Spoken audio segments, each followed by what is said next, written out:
Today we're going to make the spiced molten chocolate cake.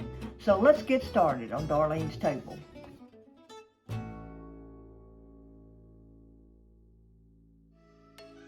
Alright, we're going to start with 4 ounces of semi-sweet chocolate and half a cup of butter in cubes. Now I used, instead of chopping it, which you can do, I used a little mini semi-sweet chips. Now this is going to go into the microwave for just a short period. I'm going to try 40 seconds and that should do it. You never want to melt the chocolate in the microwave for longer than 40 seconds. You want to do it in just little spurts if you have to continue. Oh good, that's melted well. I'm going to stir this until it's blended real well, the butter and the chocolate. Alright, a little vanilla. A tablespoon of dry red wine. Set this aside.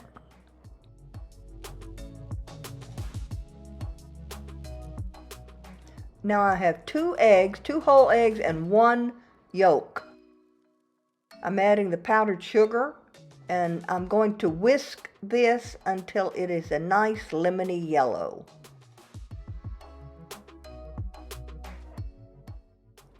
Whisk, whisk, whisk. You want a nice lemony yellow. Add the flour and the cinnamon and ginger. Now I'm going to whisk this until it is mixed well.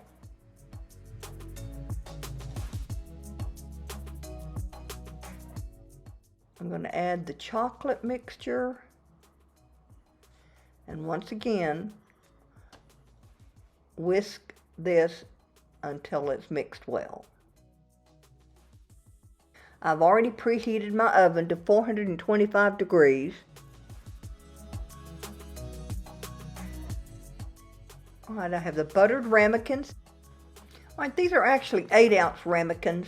I'm filling them not quite up to that line. You can see that to allow for them to rise.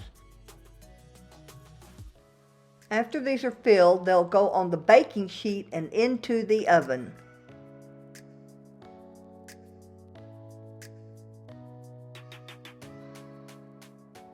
Alright, here we go. Of course, these ramekins have been buttered.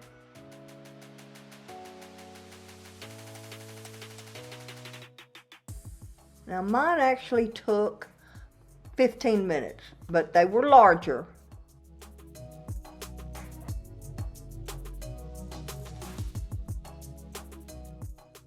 Don't those look nice? And we'll let these sit for at least a minute or 2 and then turn them over onto dishes to serve.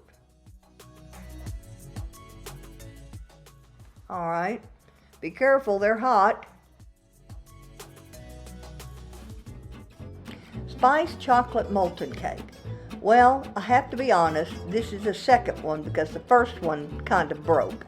But that's because I was anxious and turned it out too hot. But watch this. Oh, doesn't that look good? Here comes the chocolate lava. Rich and sensual. No wonder they're a big hit during Valentine's. These little cakes are so easy to make, very few ingredients and ready in such a short time. Afterwards, I dusted with powdered sugar and garnished with fresh berries. They are sure to wow your guest or that special somebody. So you know where to find this recipe by now. Just go to darlenestable.com and there you will find other desserts and printable recipes for each one. I hope you enjoyed this video, and if so, please give us a like and consider subscribing. That way you can keep up with what is going on right here on Darlene's Table.